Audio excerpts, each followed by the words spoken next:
And they've got the Massimo 500 UTV on sale today. We're going to go in and I'm going to buy one and give you guys the best review that I can give on one. Okay, so we're looking at it. It comes with the windshield. Man, that's great. It comes with the doors. A lot of them don't come with the doors. It comes with a dump bed. It comes with the nice tires. A digital display that has all your information right there in digital. It's basically set up like a car, a little Jeep or something. It comes with the roof. The roof is an added accessory. So apparently we have to drive it out of the front door.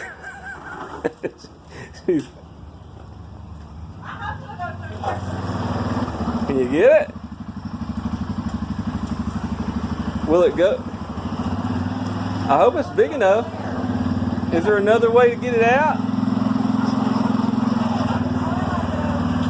I don't think it will.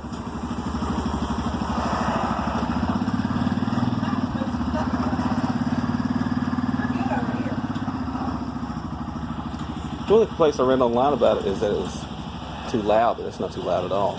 I mean, it sounds fine. That's indoors.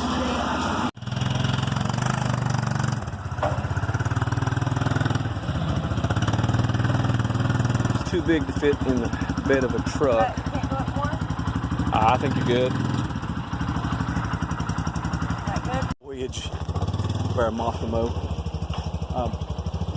They loaned us the trailer to bring it home. It's kind of special they had.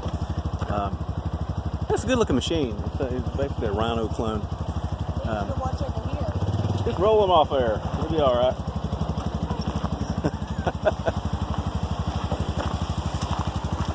She's being real careful with it right now. A week from now, she'll be running it over a ridge. Oh, no, look, you got it muddy. Let's give her a ride.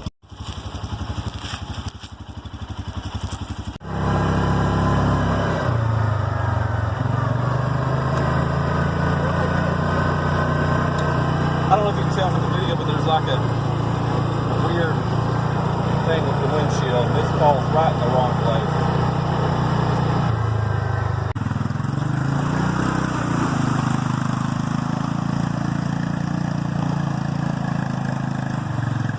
Now come back and get me! Really good on the hard top and on the dirt roads out here, going through the creeks and stuff. We're having a little, it's not really intuitive, figuring out whether we're in four-wheel drive or not because it's blinking. I'll show you that in a minute. We'll have to get the book and kind of read and find out. But we're figuring out. It's comfortable. It's you know, when you go over the humps, and the suspension's doing really well. So far, so good. So here comes my ride. She's going to ride this a lot more than I am. I guarantee it. And right back here is where the Doberman's going to ride.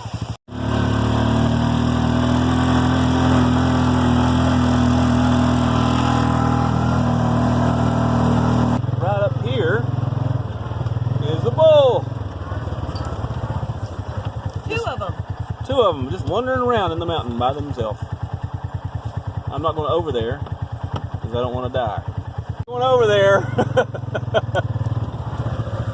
Hello, bulls. I don't know if I can get this thing in reverse fast enough to get away from them. We'll have to go straight. You really want to go? Yeah. Ain't nowhere to go straight. We keep going. You sure? Yeah. All right, here we go. Here, you hold the camera. I'm afraid I'll drop your phone. I'm trying to drive and not get us killed by bulls.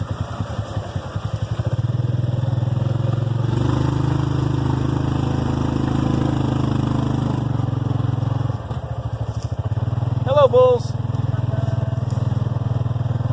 Man, he's beautiful. He is absolutely beautiful. Coal mining operation used to be up in here. Clamp. Now, in my opinion, this is probably the most poorly designed. Can't do that.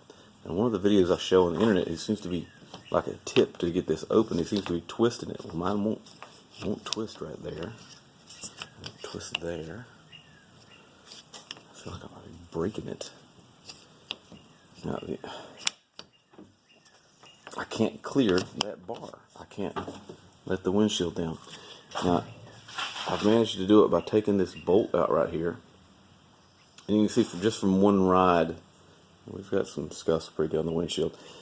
Another problem I find with the windshield is this divider where the windshield actually folds is right in my line of view, right in my line of vision, and it's really irritating to drive with, to the point that I'm considering taking the windshield off because of it. I found the solution. The solution is in this little bolt right there. Now you tighten that by twisting it this way, and you loosen it by twisting it the other direction. Now, you want to get just the right amount of tension on it, and I'll show you why in just a second. It makes it possible to slip up and twist around. It's still a poor design, but by adjusting that, it makes it possible. Now, you're probably going to have to adjust this ever so often, because when the windshield is unlocked, you actually twist it to unlock it. So let me show you. So you have to get that adjusted just perfect, and mine wasn't, so that you can get it unlocked.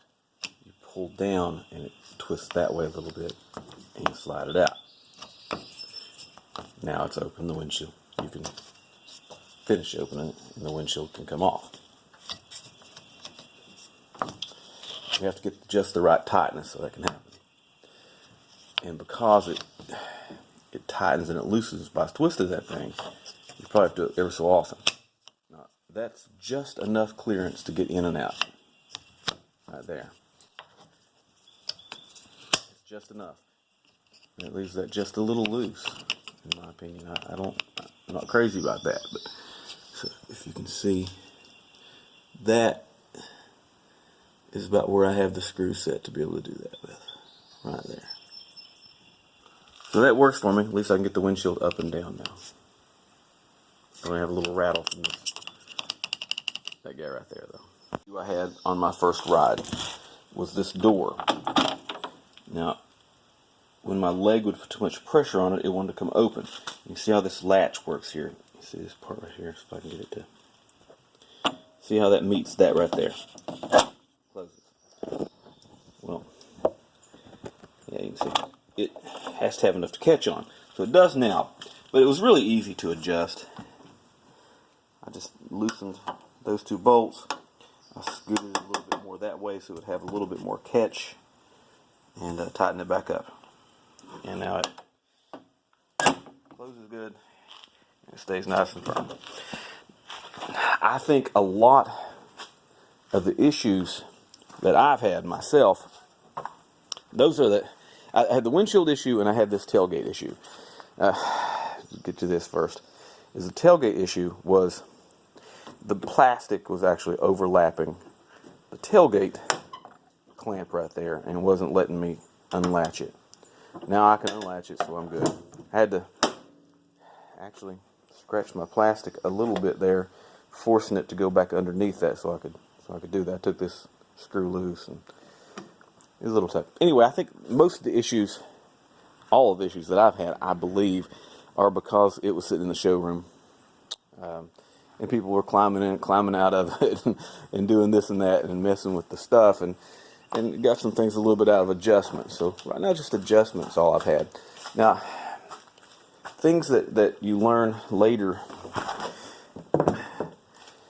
these Massimos, in a dealership you would probably be told is there's a break-in period.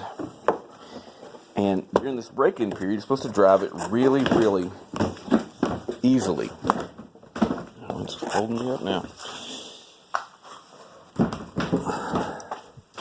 You're supposed to drive it very gently. Was this a two-hand lid opening joint? Okay. So we just took it straight from the showroom. We drove it around, and thank God we didn't really give it too hard on it. But probably a little harder than we should have in the break-in period, because apparently the break-in period, you read the manual, you're supposed to not really give it the full throttle for the first few hours, and for the first 3 tanks of gas, you're supposed to take it pretty easy on it. My opinion is that this thing is made really well. For the price and for the money, it's really kind of hard hard to beat. So I want to keep you guys updated. Something else, I still don't really know if it's normal or not. I still haven't really figured it out, to be honest with you. Alright, so we're in neutral. We're going to engage our four-wheel drive. Now, if you can see, the four-wheel drive button blinks, but it just always blinks. It never turns solid. Now, I think that may be normal, like the differential's not locked, meaning that. Now, when I lock the differential, I switch that over, and I push that, and that goes to lock my differential. Now, it takes sometimes a little bit to lock in. Let's try to pull up a little bit. Okay, there. And now that one locks up and goes solid. You see that? It's that. Differential lock. But the four-wheel drive one never stops blinking. That may be normal. I could, in the manual it doesn't specify. It'll say that the differential lock will blink until it's actually fully locked, but it doesn't mention whether that one should stay blinking or not. I'm not really sure. Pretty good ride, you know, lots of water, lots of mud. The things I've learned about this Massimo 500 is that I don't know why they even put four-wheel drive on it, because in two-wheel drive there was nothing I couldn't climb. There was no terrain too muddy or too slippery, and it's probably because these knobbies are new. You know, they've got really good fresh tread on them, but there was no slipping, no sliding, even in two-wheel drive. Now, we locked the four-wheel drive in once or twice, but there was no way to tell if it was working because we never slipped and never slid, and we went some pretty rough terrain. The things I think to take away from this, one is that there's going to be some adjustments you're going to have to make, because this is not a regular dealership of these that would sit and be used to the kind of adjustments you're going to want to be made. And, you know, they're nothing really difficult, just things I've showed you, loosen a bolt here and there, tighten a bolt here and there. It's not a big deal, and it's well worth basically being half the price. Some advantages of buying your UTV through Tractor Supply is all of the other dealerships that I saw, they had this $599 dealer fee, and then a $200 document fee just to fill out some paperwork, and there's none of that at Tractor Supply. So I ended up getting this UTV for a total of $7,000, and what I did, they had it on sale for $7,500, and it had been in the one, I noticed it had been in showroom for several months, and actually into 2017, and it's at 2018 now. So I talked to the salesperson, and they agreed to take some more off of it. They took $500 more off of it to make it $7,000 even. They had a special financing deal where I got 3.9% financing, got it for $170 a month for 4 years, 48 months.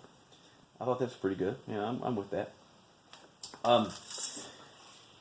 Another things I like about it is it came with the windshield.